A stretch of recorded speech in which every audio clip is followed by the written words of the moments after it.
Let's give a round of applause to Monika.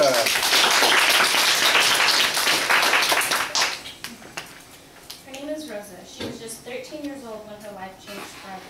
She went from being a young waitress in a small Mexican village to being held as a prostitute and slave. Rosa was gang raped and held as a prisoner until she agreed to do what she was told. She lived under 24-hour watch. And was forced to engage in sexual relations with up to 30 men a day.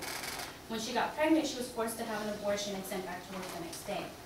Soon, this innocent young girl became a young, tragic woman with several sexually transmitted diseases, broken bones that hadn't healed properly, and an addiction to drugs and alcohol. According to the Federal Bureau of Investigation, it's a thriving international business in our increasingly interconnected global economy. It's generating $9 billion in profits a year. It only gets rooted in one of the world's oldest evils, the enslavement of human beings. It's called human trafficking.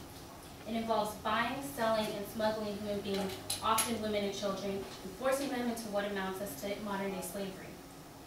According to humantrafficking.org, it enhances pre-existing criminal penalties, it affords new protection for trafficking victims, and it also provides certain services and benefits for severe forms of trafficking. Human trafficking is an illegal form of slavery, and if we help stop this crime, we can save many lives. Furthermore, today I'm here to persuade you to help stop human trafficking by first talking to you about the problems caused by human trafficking, second, what are the causes of human trafficking and the effects human trafficking has on its victims, and third, the efforts to stop human trafficking. I'm going to start off by talking to you guys about the problems caused by human trafficking. According to the State Department's office, up to 2 million people are trafficked worldwide every year, with an estimated 18,000 to 15,000 in the U.S. alone causing untold suffering. The report entitled Trafficking in Persons Global Patterns is the United Nations' first attempt to provide a global overview of the depth and scope of the problem. Drug trafficking patterns and lay out a challenge to the international community to intensify efforts to fight the problem.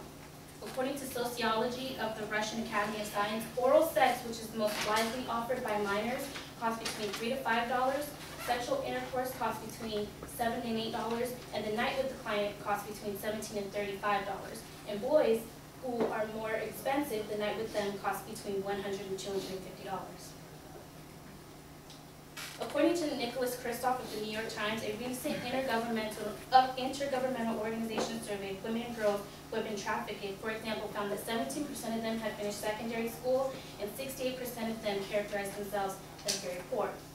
These traffickers are promised a world of opportunity because they're poor and they're discriminated against. So when these people tell them, you can come here, no rent, and you'll make so much more money, they go for it. Now I'm going to talk to you about the causes of human trafficking and what effects human trafficking has on its victims. According to the National Institute of Justice, U.S. women reported higher rates of injury than international women. 35% of U.S. women and 1 international woman reported broken bones. Major bones such as ribs and vertebrae, and smaller bones such as toes and fingers were broken. 36% of international women and 53% of U.S. women reported mouth and teeth injuries that resulted in loss of teeth, chipped teeth, split lips, and scars. According to the Coalition Against Trafficking in Women, 53% of international women reported symptoms of urinary tract infections, yeast infections, syphilis at least once or multiple times. 71% of U.S. women reported symptoms of yeast infections, vaginal discharge, and itching, gonorrhea, crabs, herpes, and pelvic inflammatory disease. According to the National Institute of Justice, 31% of international women and 46% of U.S. women said that they've had thoughts of suicide. According to Donna M. Hughes, Ph.D., 46% of international women and 36% of U.S. women said that they felt self-blame.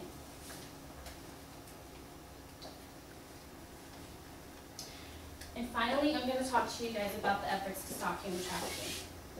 On June 16, 2009, Secretary of State Hillary Clinton said the United States currently funds 140 anti-trafficking programs in nearly 70 countries, as well as 42 domestic task forces to address the challenges. The Council of Europe Convention of Action Against Trafficking in Human Beings was adopted by the Council of Europe on May 16, 2005. The aim of the convention is to prevent and combat the trafficking of human beings. Now I'm going to review what I've just discussed with you. Up to 2 million people are trafficked worldwide every year, with an estimated 15,000 to 18,000 in the U.S. alone. 35% of U.S. women and 1% of one international woman reported broken bones, major bones such as ribs and vertebrae, and smaller bones such as toes and fingers. And 46% of international women and 36% of U.S. women said that they felt self-blame. Most of these women and these young girls don't want to be trafficked. Lately, for trafficking purposes, these girls will fly internationally, say somewhere like Paris or something, and they'll meet somebody at an airport, and they'll tell them something like, would you like to share a cab?